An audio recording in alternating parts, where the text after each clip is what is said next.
You're reviewing Conversations on Conflict Management, a conversation with one of the world's leading researchers and authority on conflict management, Dr. Afzal Rahim. Dr. Rahim, welcome. Thank you very much. I do want to give you a little flavor of the background of Dr. Rahim. He's the author or co-author of 24 books, 124 articles in the very top journals, along with numerous invited chapters, case studies, research instruments. He's presented 105 papers at international conferences. Google Scholars, and Google seems to run everything, list 10,403 citations to the work of Dr. Rahim. And most of those are on conflict management or emotional or social intelligence. The top 4 most cited articles are all about conflict. He's the founding editor of the International Journal of Organizational Analysis and the International Journal of Conflict Management. He's the founder of the International Association for Conflict Management, Bangladesh Academy of Business Administration, and the International Association for Applied Management, which has its 2019 meeting this summer in London. Dr. Rahim was awarded the University Distinguished Professor and the Hayes-Watkins Research Fellow at Western Kentucky University, where he is a professor of management. So thank you for viewing Conversations on Conflict Management. We'd like to start with our first conversation, and what I'd ask would be, Dr. Rahim, tell us a little bit about what social conflict means. Bob, thank you for a very nice introduction. A social conflict has something to do with disagreements between individuals, between groups, and even nations. But disagreement is coming from their differences in their values, attitudes, behaviors, and generally goals. Now, I mean, we have differences in goals. That does not mean we will have conflict. But if I believe that you are not allowing me to attain my goals, you are creating obstacles, that's the reason we have conflicts. And so we see them all over society and at the workplace, is that right? There is conflict everywhere. Yes. And of course, many people don't know about it, that they are dealing with conflict, but it has a good literature as to what to do and what to do. All conflicts are not good or bad, but some conflicts are good and some bad. And the whole idea is how to increase the productive part of conflict management and eliminate, or we cannot eliminate, we can minimize the dysfunctions of conflict. So not all conflict is bad. No. Some conflicts are good and some conflicts are bad, and I'm sure, as we go through, we'll discuss it. But the whole idea is some organizations still are trying to reduce conflict, okay? But see, you don't want to reduce good conflict, but it's like, but they are trying to minimize all sorts of conflict because they don't know what to do. It's like throwing the baby with the bathwater. Okay. And have people just started studying conflict, or does the study of conflict go way back in the literature? Conflict studies go back.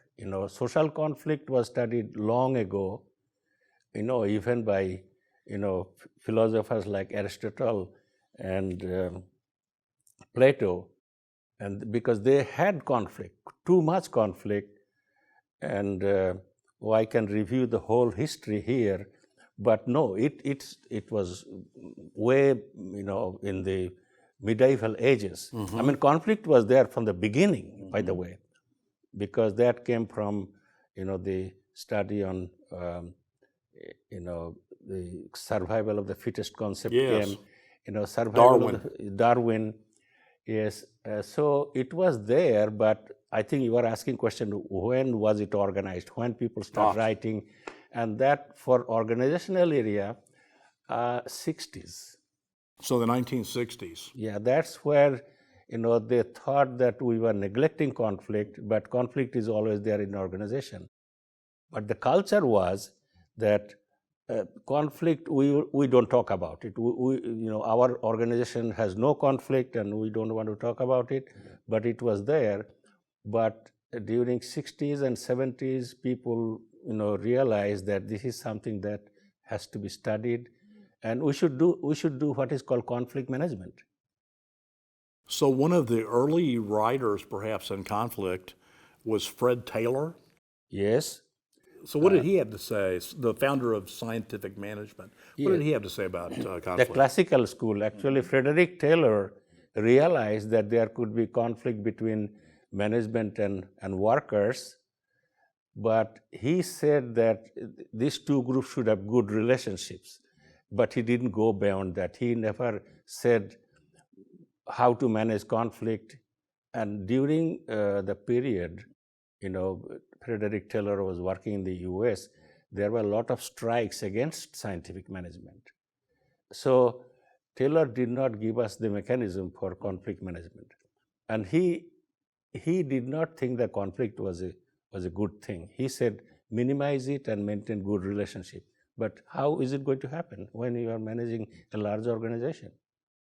So in the readings, there are classical views like Taylor, and there are also the modern views of organizational culture. How did that change how we view culture, the modern view? The modern view says that there are two types of effects of conflict: productive and destructive.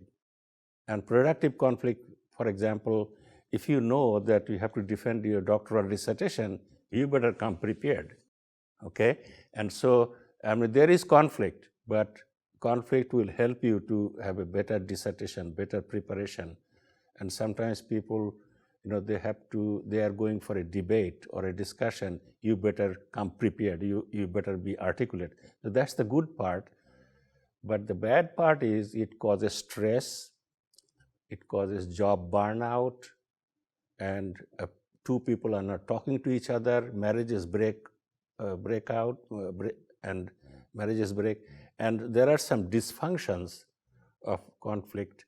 And but my theory is, if you look at the productive side, that will be enough, But we don't want to think about the destructive parts of conflict. They will be minimized. So we should remain focused on the productive aspects of conflict. And so some of the productive aspects are like competition, goals, and some of those things. Is that what you're including Yes, as for functional example, conflict? nowadays there is big talk about innovation, but we are finding out that if you want innovation, you should allow conflict in the organizations. There will be a lot of debates as to whether a particular product is going to be successful or not, but there are some case studies.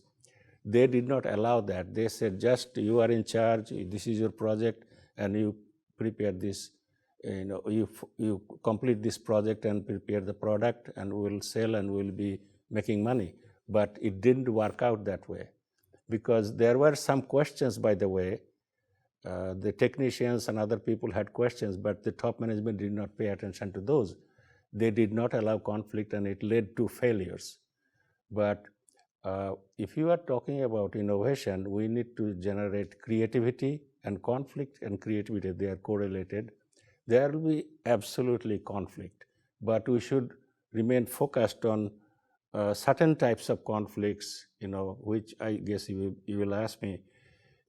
We should focus on substantive conflict, like task-related conflict, and nobody should discourage this. But for example, in Motorola, they encourage this sort of conflict, and in Motorola there is no what is called the affective conflict. Like personal attack will lead to affective conflict. No personal attack, don't show disrespect, but concentrate on, for example, your strategic planning. Is there any disagreement on any of the items in the strategic planning? If there is such a thing, okay, we'll discuss it. So there should be a forum for discussing strategic planning, for example, or it is called, some people call it task conflict, and it was there for a long time. I call it substantive conflict. And we have seen this, that families which encourage substantive conflict, they are happier, but there is no conflict-free, family.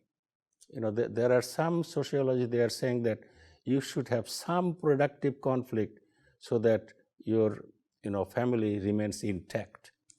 So we are finding examples from industry, from other areas, that substantive conflict is the one that we need, and we should discourage or eliminate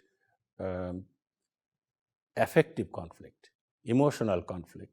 And some organizations have done that, like Honda, Toyota, Motorola, General Electric. They don't like this personal attack or any other thing. But if you have something new, if you have a good idea for a product or whatever, you will find people will listen to you. So conflict seems like it's everywhere. How much time does a manager or an executive spend dealing with conflict at work? Bob, this is a good question. Managers really don't keep track of how many conflicts they resolved, but there are some recent studies and there are some past studies which said approximately 20% of the manager's time is devoted to handling conflict.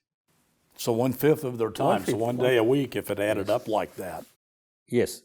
And so our conversations should be very helpful toward helping people better understand conflict and some techniques and strategies they may use. Yes, it is important because you are getting a salary and 1/5 of the salary is going for conflict management. Are you managing conflict effectively? Do you know what this is all about? Do you know what is the difference between substantive conflict and affective conflict? We should stay away from affective conflict, but if you have something in mind that relates to like strategic planning or what course to drop and what course to add, these are substantive matters and they should be encouraged, and that is it. But the process we'll definitely discuss what can be done to encourage it. But the top organizations, the learning organizations, are very good at it. So this is something we want to get on top of as future and current leaders, right? Yes. Actually, one can say that there are differences in conflict management between poor leader and a top leader. There are differences. And let me explain, Bob. The poor leaders, they encourage some kind of bargaining, that you have to fight for your budget and things like that. But good leaders promote problem-solving approach. And there is a difference between problem-solving approach and bargaining approach. Bargaining approach is win-lose approach, and it is not a good one. But what we need is problem-solving approach. But there is some evidence that good leaders encourage problem-solving approach, and they encourage people to learn that. Well, it sounds like we have a lot of topics to explore in our future conversations. Thank you for viewing our conversations on conflict management. I'm Bob Hatfield. Thank you.